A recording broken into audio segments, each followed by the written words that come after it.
નમસ્કાર વિદ્યાર્થી મિત્રો, વ્યાકરણના પહેલા વિડીયોની અંદર આપણે સ્વર સંધિ વિશે શીખી ગયા હતા. સંધિના પ્રકારો 3, એમાંનો પહેલો પ્રકાર હતો સ્વર સંધિ. અત્યારે જે આપણે શીખવા જઈ રહ્યા છીએ છે વ્યંજન સંધિ. તો વ્યંજન સંધિ એટલે શું? તો એની આપણે વ્યાખ્યા જોશું કે બે વ્યંજનોના પરસ્પર જોડાવાથી જે ધ્વનિ વિકાર ઉત્પન્ન થાય છે તેને વ્યંજન સંધિ કહે છે. બે વ્યંજનોના પરસ્પર જોડાવાથી જે ધ્વનિ વિકાર ઉત્પન્ન થાય છે તેને વ્યંજન સંધિ કહે છે. તો મિત્રો એને પણ આપણે નિયમો સાથે જ જોશું. એના અમુક નિયમો છે, નિયમો સાથે એના ઉદાહરણો પણ અહીં આપેલા છે. ઉદાહરણોને આપણે જોઈ અને વ્યંજન સંધિને સમજવાનો પ્રયત્ન કરીશું. તો નિયમ 1 મિત્રો એવો આપેલું છે કે પદાંતે આવતા મ પછી કોઈ પણ વ્યંજન આવે તો મનો અનુસ્વર થાય છે.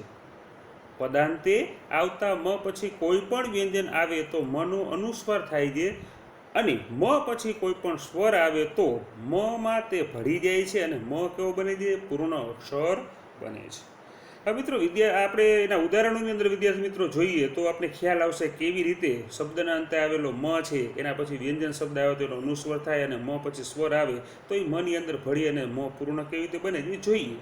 તો દેવમ પ્લસ વંદે. હવે અહીંયા દેવમની પાછળ મ ખોડો છે, એના પછીનો શબ્દ કેવો છે? વ છે. એ વ છે એ ખરેખર કેવો છે? વ્યંજન શબ્દ છે. એટલે મનું શું થઈ જશે? અનુસ્વર થઈ જશે. તો અહીંયા આપણે બરાબર જોઈએ તો દેવમ પ્લસ એટલે કે દેવમ વંદે. મ હતો એનો શું બની ગયો? ઉપર વની ઉપર અનુસ્વર બની જાય છે. એવી જ રીતે ગ્રામમ પ્લસ ગચ્છતિ. અહીંયા પણ મ છે, ત્યાર પછીનો ગ છે, એ વ્યંજન છે એટલે મનો શું બની જાય? અનુસ્વર. તો ગ્રામમ ગચ્છતિ. ધનમ પ્લસ ઈચ્છતિ. હવે અહીંયા ધ્યાન દેવા જેવું છે. ધનમ પ્લસ ઈચ્છતિ. હવે ધનમની પાછળ મ આવ્યો છે, ત્યાર પછી ઈ એટલે રસોવાળી ઈ છે, શું કહેવાય? સ્વર છે. તો આ સ્વર છે એ મની સાથે ભળી જશે. મ કેવો બની જશે? પૂર્ણ એટલે કે આખો અક્ષર બની જશે. તો એ સંધિ જ્યારે આપણે કરીએ ત્યારે ધનમ ઈચ્છતિ. ધનમ ઈચ્છતિ. જો મ છે આખો બની ગયો ને એને ઈ લાગ્યું, ધનમ ઈચ્છતિ એવો શબ્દ બને છે. એ જ રીતે વયમ પ્લસ ઉદ્યાનમ. અહીંયા મ છે, ત્યાર પછીનો ઉ છે, એ મની સાથે ભળી જશે અને મ આખો બની જશે. તો વયમ ઉદ્યાનમ. ત્વમ પ્લસ અશ્વમ. ત્વમ પ્લસ અશ્વમ. તો અહીંયા પણ મની ત્યાર પછી એટલે કે મ ખોડો છે, ત્યાર પછી આવે છે, એની સાથે ભળી જાય એટલે મ કેવો બની જાય? આખો બની જાય. તો કે ત્વમસ્વમ. હવે એક વસ્તુ મિત્રો જોવા જેવી છે કે વાક્યાંતે આવતા મનો અનુસ્વર થતો નથી. હવે ઘણીવાર એવું લાગે કે વચ્ચે મ આવ્યું હોય તો એની પછી સ્વર આવે તો એની સાથે ભળી જાય, વ્યંજન આવે તો એનો અનુસ્વર થઈ જાય. પણ કોઈ વાક્યના અંતે મ આવે તો શું થાય? તો એ મ જો વાક્યના અંતે મ આવતો તો એનો અનુસ્વર થતો નથી. મનો મ જ રહે છે. મિત્રો તમે અહીંયા જોઈ શકો છો કે અપી ખાદસી ત્વમ, તો અપી ખાદસી ત્વમ જ રહે છે. એ જ રીતે અપી પીબમ યુયમ, તો અહીં પણ એમ જ લખેલ છે કે અપી પીબમ યુયમ. તો એ મનો મ જ રહે છે, એનો અનુસ્વર કે આખો બનતો નથી હોતો. હવે ત્યાર પછીનો નિયમ નંબર 2 આવે છે કે પદાંત નની પૂર્વે. જોજો, પદાંત નની પૂર્વે દીર્ઘ સ્વર હોય અને તેની પછી કોઈ પણ સ્વર આવતો હોય તો નમાં તે ભળી જાય અને પૂર્ણ અક્ષર બને છે. હવે પદાંત એટલે પદના અંતે આવેલા નની પૂર્વે. પૂર્વે એટલે આગળ. પદને અંતે આવેલા નની આગળ જ્યારે કોઈ દીર્ઘ સ્વર હોય ત્યારે એના પછીના સ્વરની અંદર એટલે કે ત્યાર પછીનો સ્વર આવતો હોય તો તે નની અંદર ભળી જાય છે અને તે સ્વર કેવો બની જાય? પૂર્ણ અક્ષર બની જાય. હવે મિત્રો એને પણ આપણે જ્યારે ઉદાહરણ લેશું ત્યારે આપણે ખબર પડશે. ગ્રંથા ન આનયંતી. ગ્રંથા ન આનયંતી. હવે ન ખોડો છે, ત્યાર પછીનો એની જો હવે કીધું કે નની આગળ જ્યારે દીર્ઘવાળો આ આવતો, દીર્ઘવાળો કોઈ સ્વર આવતો, તો અહીંયા દીર્ઘ સ્વર થા છે કેવો છે? આ છે. આ છે એટલે દીર્ઘ છે. તો નની પૂર્વે જ્યારે દીર્ઘ સ્વર આવતો હોય ત્યાર પછીનો કોઈ સ્વર આવતો હોય તો નની સાથે ભળી જાય ને ન કેવો બની જાય? પૂર્ણ અક્ષર બને છે. તો કે ગ્રંથાન પ્લસ આનયંતી. તો કે ગ્રંથા નાનયંતી. ન છે કેવો બની ગયો? આખો બની ગયો. અને આ છે એને લાગી ગયો. તો કે ગ્રંથા નાનયંતી. એ જ રીતે ભવાન પ્લસ અપી. ન ની આગળ વા છે એ દીર્ઘવાળો છે અને ત્યાર પછીનો અ છે એ નની સાથે ભળી જશે. તો કે ભવાનપી. ન છે ખોડો તો કેવો બની ગયો? આખો બની જાય છે. મોદકાન ઈચ્છંતી. મોદકાન ઈચ્છંતી. અહીંયા પણ નની અંદર ઈ ભળી જશે એટલે મોદકાન ઈચ્છંતી. મોદકાન ઈચ્છંતી. દુર્જનાન ઈશ્વર.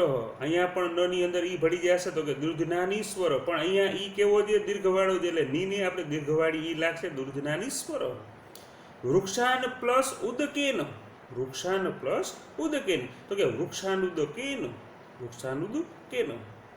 મિત્રો ત્યાર પછીનો નિયમ આપણે જોઈએ કે અનુનાસિક સિવાયના પદાંત વ્યંજન પછી કોઈ પણ સ્વર અથવા ઘોષ વ્યંજન આવે તો તે પદાંત વ્યંજનને બદલે તેના જ વર્ગનો ત્રીજો વર્ણ મૂકવામાં આવે છે. આ મહત્વનું છે.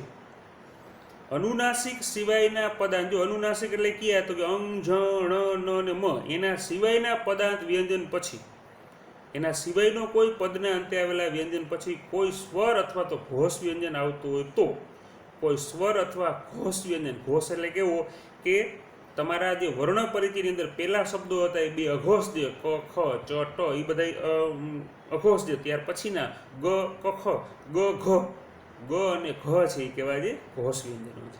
એ વ્યંજનો આવતા હોય ત્યારે પદના અંતે આવેલા વ્યંજનને બદલે તેના જ વર્ગનો ત્રીજો શબ્દ મૂકવામાં આવે છે. વર્ણ એટલે અક્ષર, અક્ષર એટલે શબ્દ મૂકવામાં આવે છે.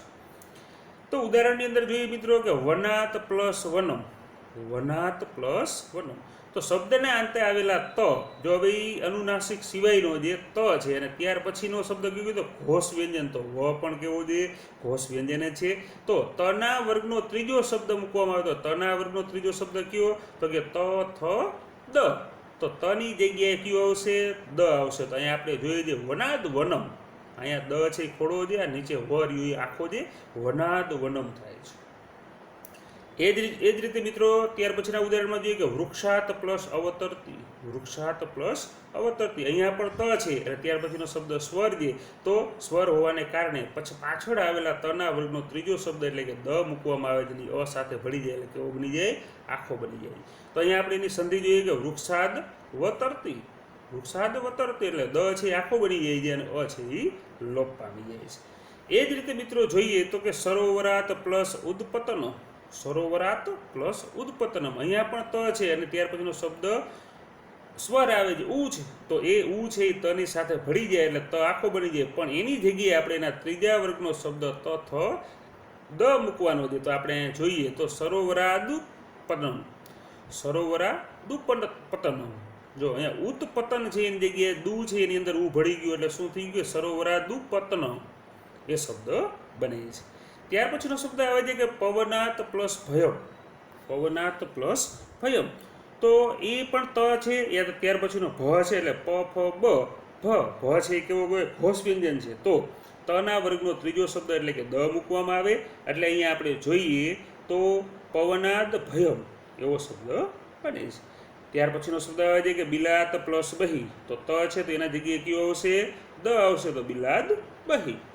દીક પ્લસ અંત, હવે અહીંયા ક આવ્યો તો કના વર્ગનો ત્રીજો શબ્દ કયો આવે, ગ. હવે ગ ની સાથે અ ભળી જશે એટલે ગ કેવો બની જાય, આખો, તો કે દિગંત. ત્યાર પછીનો શબ્દ આવે છે કકુભ, કકુભ દક્ષિણા, કકુભ દક્ષિણા. હવે ભ છે તો ભના વર્ગનો ત્રીજો શબ્દ કયો, તો કે પ, ફ, બ. આ ભની જગ્યાએ કયો આવશે, બ આવી જશે, તો કકુભ દક્ષિણા. અહીંયા ભની જગ્યાએ બ ખોડો આવી ગયો. મહત પ્લસ ગગનમ, અહીંયા ત છે તો તના વર્ગનો ત્રીજો શબ્દ તો કે દ છે, તો મહદ ગગનમ. આગળના નિયમમાં મિત્રો આપણે જોઈએ તો હજુ પણ એના આગળ ઘણા બધા નિયમો છે, નિયમોને આપણે જોઈએ.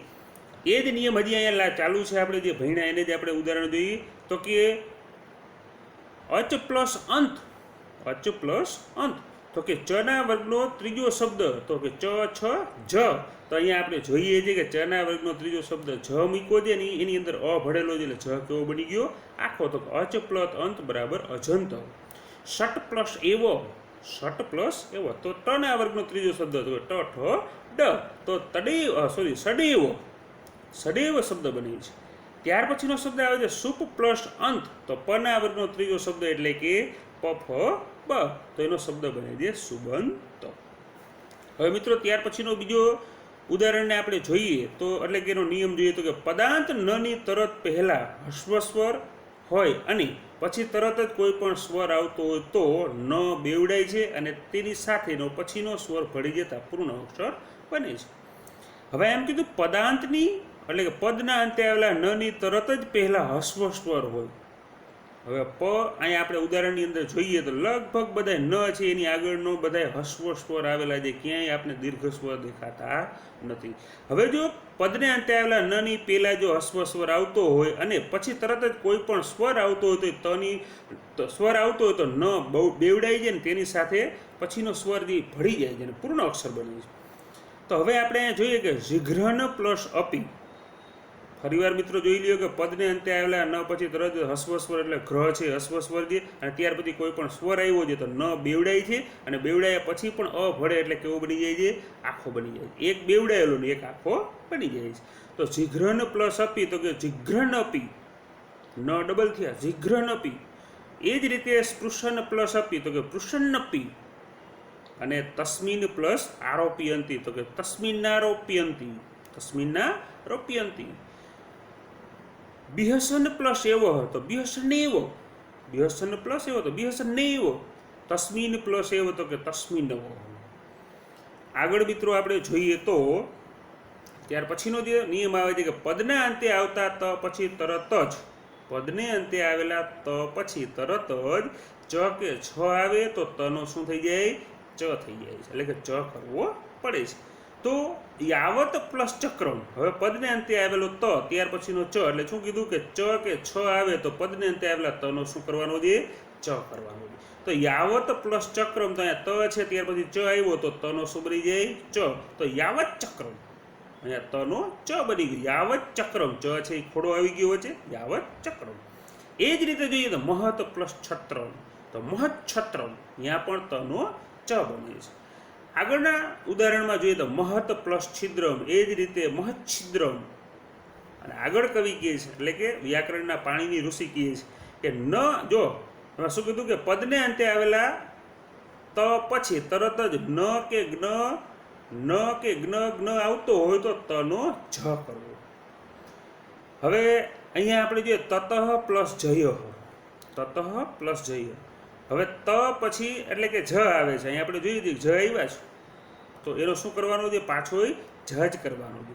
તો તનો જ થાય એટલે શું થાય? તજ્જય, તત પ્લસ જય બરાબર તજ્જય. ઉત પ્લસ વલ તો તનો પણ આપણે જ કરવાનો છે તો ઉજ્જવલ, ઉત પ્લસ વલ ઉજ્જવલ. ન કે મ આવે તો તનો ન કરવો. શબ્દના અંતે આવેલા ત પછી ન કે મ આવે તો આ શબ્દના અંતે આવેલા તનો શું કરવાનો છે? ન કરવાનો છે. તો કે જે તતઃ પ્લસ નિશમ્ય, તતઃ પ્લસ નિશમ્ય. તો તનો ન કરવાનો હોય તો આપણે જોઈએ તો ન શું દે? અહીંયા ન છે, અહીંયા ન છે એટલે ન બેવડાઈ જશે એટલે થશે તન્નિસ્મય, તન્નિસ્મય. તતઃ પ્લસ નિશમ્ય બરાબર તન્નિસ્મય. તતઃ પ્લસ મય તો કે તન્મય. અહીંયા ત પછીનો મ આવે છે તો તનો ન થાય, ન ખોડો છે, તન્મય. આગળ જોઈએ તો કંચિત પ્લસ મહાકાય, અહીંયા પણ તનો શું થશે? ન થશે. તો કે કંચિન મહાકાય, કંચિન મહાકાય એવો શબ્દ થાય છે. તો શબ્દના અંતે આવેલા ત પછી જો લ આવે તો તનો લ કરવો. તો તત પ્લસ લીન બરાબર તલ્લીન, તનો અડધો લ થઈ જાય. ભગવત પ્લસ લીલા તો કે ભગવન લીલા, ભગવન લીલા. તનો લ થયો, ડબલ લ અહીં આપણે દેખાઈશ.